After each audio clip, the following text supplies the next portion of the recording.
Right then, this is a quick walk around video, and this is for a really handsome looking facelift model Civic Tourer. It's a 1.6S Navi. Navi obviously is for navigator because it's got sat nav fitted, but lovely styling on the front end of these. Front of the car is really clean, bonnet, can't see any obvious stone chips in there at all. Near side of the car, really clean. It's a little bit quicker than normal because my battery's about to die, so I'm going to go around a bit quicker. Sorry, just a tiny bit of curbing on the near side front alloy, which is the one wheel you'd expect it, in all honesty. The panel's generally really nice. Rear alloys in perfect condition there. And come around the back of the car, so that's really handsome looking estate, they really are. Bumper corners all clean. And then offside, driver's side. Absolutely mirror smooth in the panels there. Inside rear alloy, completely unmarked. And the remaining panels, wonderfully clean. Final alloy, again, absolutely super condition. It's coming to the back of the car, absolutely enormous boots and beautifully finished as well. Honda just do really sort of classy finish to them. It's coming to the back, wide open rear doors, absolutely loads of room, and all in really lovely condition. It's not always the same with Civics in the back. They are family cars and will be very heavily used. It's coming in the front on the passenger side, again all very clean and tidy. Passenger seat again, in absolutely fantastic condition. It's coming to the front now. Apologise, the sun's just popped out, so a little bit glary. I've got my shadow, but it is absolutely superbly clean as well.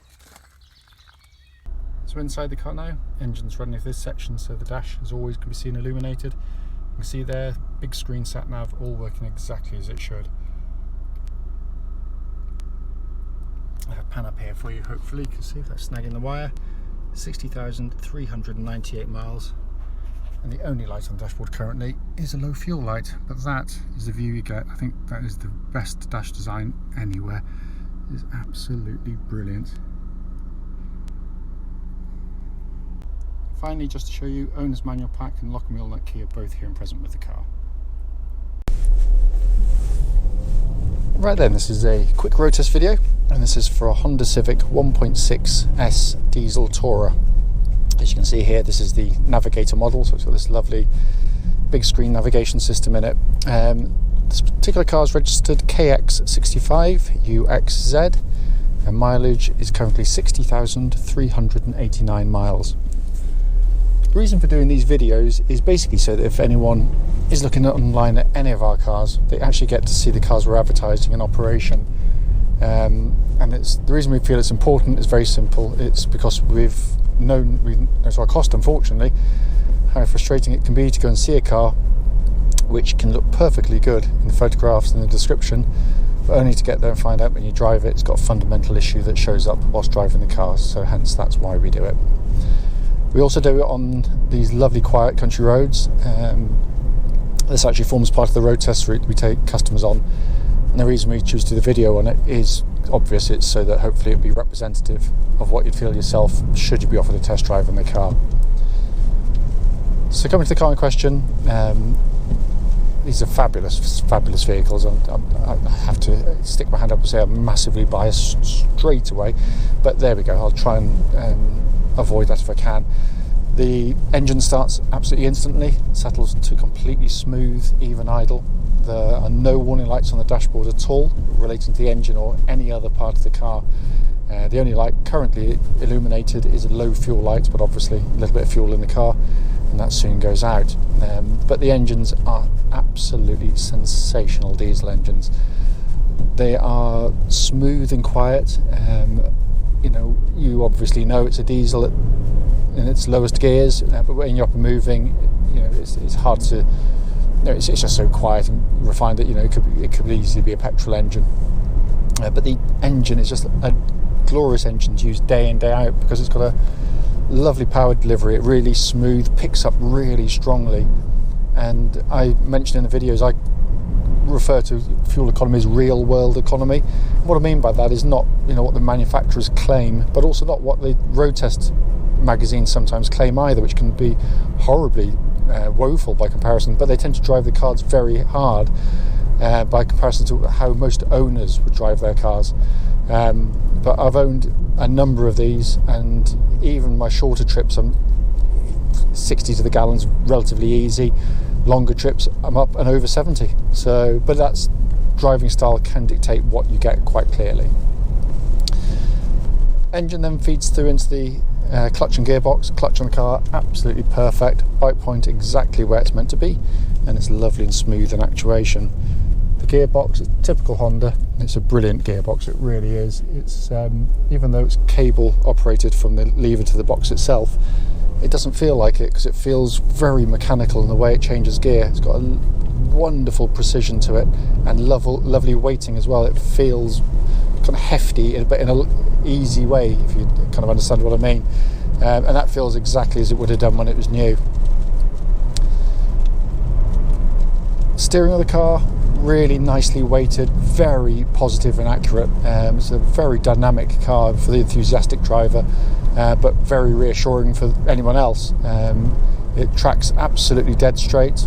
There are no vibrations at this speed, or certainly any speed up to the legal limit, but it all feels incredibly tight in hand, and it matches the chassis beautifully. The chassis, by the way, there's a bump about to come up any second.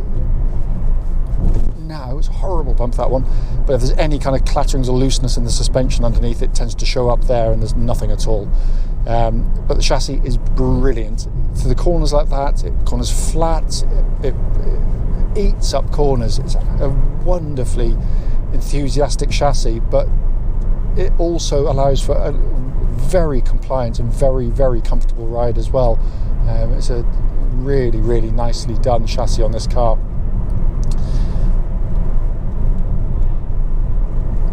Well, obviously, just coming to the brakes now, just want to make sure, just try and look behind me, make sure there's no one directly there. Just going to give them a bit of a shove. But basically, lovely, powerful brake pedal, good initial bite. What I'm looking for is that bite, but also that there shouldn't be any kind of pulsing or vibrations coming back through the brake pedal, and there's nothing at all, so all in fine fettle. So inside the car, literally just arrived, so it's not been cleaned yet, but it is very clean, obviously. It just had a wonderful interior, it really is, and I'm fully aware that, bias aside, that it is probably the ultimate Marmite interior, that some people love them, some people don't. Simple as that, which I completely understand. But what I love about it is that at least it dares to be different. It gives you something which is interesting to sit in and sit behind, but it's also completely functional as well. It's brilliantly done, and beautifully made. No squeaks or rattles on the interior at all, which for an estate car is quite an achievement, actually. But coming inside, as I mentioned before, you got this big screen sat nav. It's actually for the higher models, all working perfectly. Air conditioning system's absolutely ice cold. It really is. I'm going to check that in a nice warm workshop as well.